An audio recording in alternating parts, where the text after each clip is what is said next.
Em nome do Pai, do Filho e do Espírito Santo. Amém.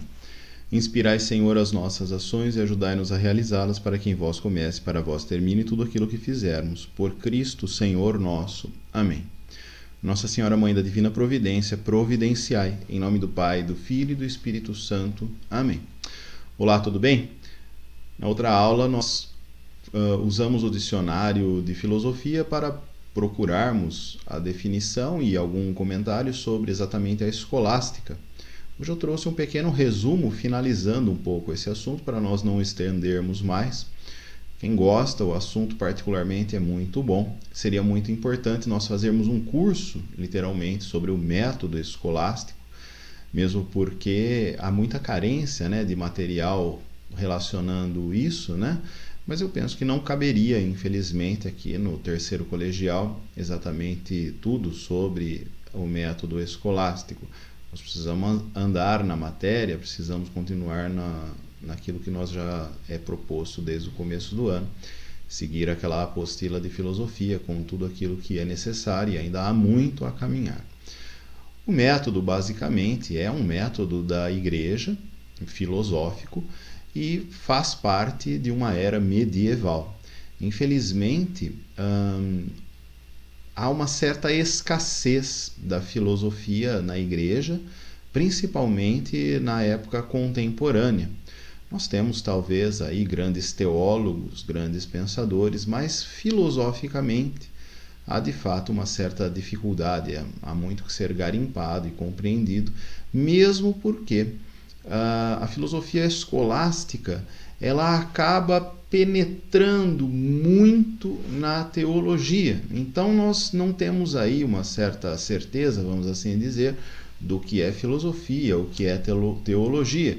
Tomás de Aquino, nós vemos a arquitetura, a engenharia por trás filosófica, em todos os seus postulados escritos, mas também nós vemos muito da teologia, suas contribuições até os dias atuais.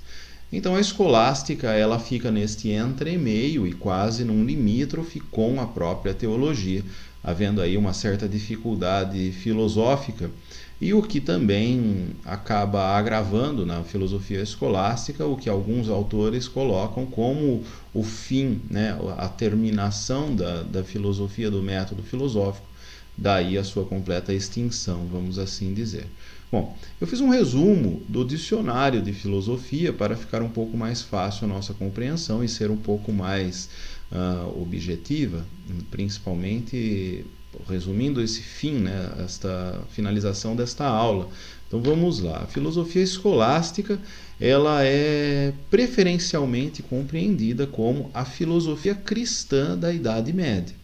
Então, há outro tipo de filosofia escolástica que não seja cristã, ou seja, de ateus, iluministas, renascentistas? Não, ela é basicamente, literalmente, da Igreja Católica. E o maior nome talvez seja, de fato, Santo Tomás de Aquino. Talvez não, Vamos lá. Bom, escolásticos, então, a definição de filosofia escolástica vem do termo escolásticos, que era aquele professor, o mestre, que ensinava nas faculdades, nas escolas dos conventos, as artes liberais, no caso das universidades. Aquele que iniciava seus alunos, seus discípulos, num campo de conhecimento, utilizando toda a razão, todo o conhecimento para alcançar um determinado fim. Também pode ser compreendido como docente de filosofia ou teologia. A sua definição literalmente significa filosofia da escola, que pertence à escola. Nós vamos ver um pouco mais para frente aqui no final desses slides, exatamente uma dúvida, uma questão colocada aqui pela própria metodologia. Mas literalmente, o que significa escolástica, filosofia escolástica? Uma filosofia da escola. Escola, aqui nós devemos lembrar que escola é uma tradição de conhecimento, não é bem a escola que nós temos hoje, assim, a querigma, as escolas particulares, escolas estaduais, Não, escola é uma tradição de conhecimento, né? Assim como as escolas gregas, as escolas das artes, né? É uma tradição sobre um determinado conhecimento, sobre uma determinada arte, e que pertence à escola também.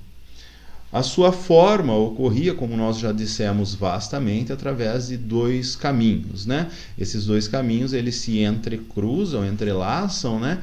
E eles são totalmente metodológicos. É importante nós lembrarmos disso. Existe uma metodologia por trás, robusta, e como que deve seguir bases, né? Técnicas. O próprio método é desta forma, uma receita, né?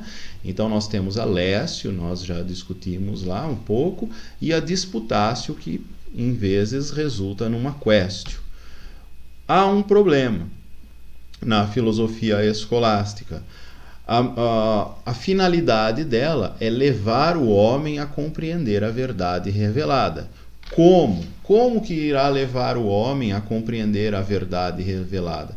Através do uso da fé, ou seja, da oração, das práticas da religião, né, a prática da virtude da religião, e através do uso da razão, do conhecimento intelectual. O homem na Idade Média, através da filosofia, ele encontra a plenitude do seu ser. Então ele compreende que elevar-se ao nível de santidade no corpo humano, vamos assim dizer, ao homem, à razão humana, era elevar em todos os degraus do próprio homem, inclusive no degrau da razão. Então este homem, nesta Idade Média, ele buscou elevar o conhecimento da razão a talvez os últimos degraus da razão mesmo, né? Ou seja, refletir literalmente sobre a própria fé, refletir sobre o próprio ser, sobre o próprio homem. Isso torna-se um grande problema, pois se torna uma filosofia muito robusta, muito ampla, que requer um conhecimento muito vasto e também uma piedade muito grande, uma devoção muito grande. Ora, por vezes não faltaram questões e debates, etc., cuja finalidade foi a própria excomunhão de alguns, ou a própria orientação, vamos assim dizer, mas muitas pessoas nesta época foram excomungadas porque chegaram ao extremo limite da razão, ou seja, aqueles homens que não eram mais capazes de alcançar um conhecimento, muito acima do conhecimento, vamos assim dizer. Dito, então, daí, né, nós temos exemplos, grandes homens, como por exemplo Santo Tomás de Aquino, que chegaram ao extremo, do extremo da razão, da filosofia, ao qual muitos tiveram muitas dificuldades de compreender, de debater, de discutir, né? Defenderam veementemente, inclusive, algumas questões de Tomás de Aquino, né?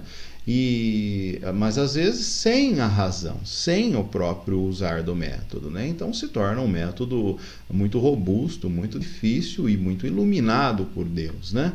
Mas praticamente a questão problemática é exatamente o uso da fé e da razão, ou seja, esta junção entre fé e razão que torna possível o homem ser homem, né? Filho de Deus, criado à imagem e semelhança, né? Bom, nós então vimos essa problemática, vimos um pouco do método, e alguns autores eles segmentam a filosofia escolástica em períodos, né? Porque de fato estes períodos eles são vistos quanto à produção literária, a filosofia escolástica literária, ou seja, aquela que ocorre no papel, no escrito, né? Que é transmitido para as gerações futuras. Estas divisões, elas são, vamos assim dizer, não tão assim essenciais e não tão, vamos dizer, corretas, né? Não seria talvez a palavra mais justa a ser usada, Mas alguns creem nessa divisão, outros não. Talvez a palavra perfeita seria controversa, né? Então estas divisões são um pouco controversas porque elas são pertinentes a um grupo de historiadores, outros nem tanto concordam com isso. Mas é importante, porque em alguns lugares nós vamos ver literalmente a excelência e, em alguns casos, também a decadência do método escolástico, né? Bom, essa divisão, então, é realizada em 3 períodos. A alta escolástica, ou seja, o começo da escolástica, que vem do século IX ao século XII, caracterizada pela confiança na harmonia intrínseca e substancial entre fé e razão, e na coincidência de seus resultados. Aqui nós temos, por exemplo, o mestre Eckhart, nós já lemos um pouco sobre ele, estudamos um pouco, e ele está praticamente neste período. Um período também em que o neoplatonismo, né, ele se torna muito forte, né, o resgate da cultura grega, né, da filosofia grega, ele se torna aqui muito evidente nas escolas, nas universidades, né, principalmente na Universidade de Paris, onde há muitos estudos sobre principalmente a teologia cristã, né, usando aí principalmente as fontes de Platão e também de Aristóteles com Santo Tomás de Aquino mais posteriormente. Aqui então há uma confiança na harmonia e substancial entre fé e razão, ou seja, uma perfeita adaptação, uma perfeita junção entre aquilo que é metafísico, aquilo que é fé, aquilo que provém de Deus, e aquilo que é particular ao homem, aquilo que nós refletimos.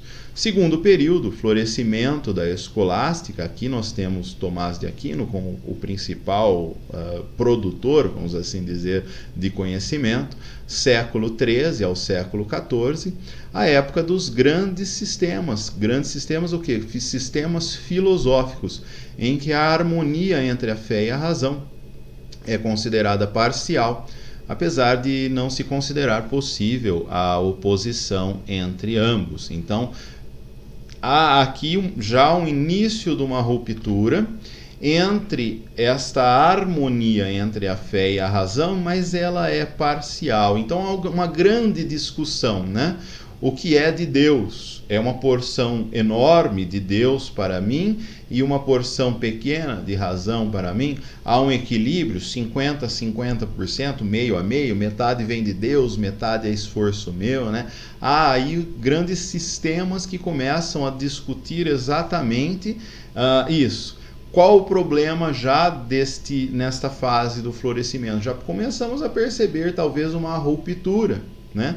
E aqui, de fato, homens santos, né, que lecionavam nas universidades, começam a perceber a dificuldade do método escolástico, o grande perigo também que muitos estão caindo na questão da razão, pois a vaidade começa a tomar forma, né, o orgulho, a própria vanglória, né, e aí começam a aderir, aqueles que são justos e também prudentes, começam a aderir mais com relação à fé do que à própria razão, mas esta razão perigosa, vamos assim dizer, nunca abandonaram a razão, mas elas começam a se tornar perigosa, porque envolvendo o homem, este homem ele está fadado ao pecado, né? Então há talvez um começo de uma dicotomia, de uma divisão parcial entre fé e razão, que também estes autores colocam. E o terceiro período da filosofia escolástica é a sua completa dissolução, já no século XIV, ao Renascimento, até ao Renascimento.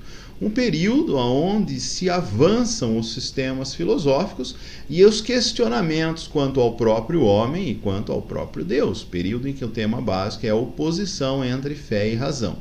Aqui há um começo de florescimento já do iluminismo, e o iluminismo ele já começa a querer, vamos assim, destruir a imagem da Igreja Católica, a imagem do homem, a doutrina moral, tudo aquilo que já havia sido discutido, planejado, pensado. Há aqui agora sistemas filosóficos que começam a como que sabotar estes sistemas da filosofia escolástica, que eu coloquei para vocês. Então, onde está, né? Está no dicionário de filosofia, o que nós tiramos, mais o original, né? De M. Grabman, 1909. Bom, e para terminar, então, eu falei para vocês a respeito de uma questão, a questão colocada no próprio dicionário de filosofia, né?